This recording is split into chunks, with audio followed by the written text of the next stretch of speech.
बुर्जोजा इस वीक की story of the week. तो देखते हैं जी बुर्जोजा वालों की इस वीक की स्टोरी ऑफ द वीक।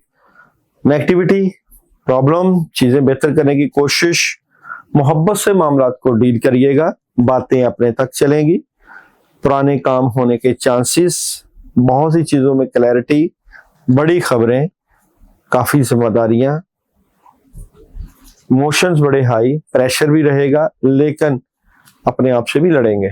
बुर्जोजा इस वीक की एनर्जी, बुर्जोजा वालों की इस वीक की एनर्जी क्या नजर आती है? बुर्जोजा की एनर्जी बहुत जबरदस्त, रिज़्क से मुतल्लिका मामला, इज्जत, वकार, दौलत, शोहरत, कामयाबी, लेकिन एंड ऑफ द वीक कोई ऐसा हादसा मौजूद है जो कि आपके काम रोक सकता है।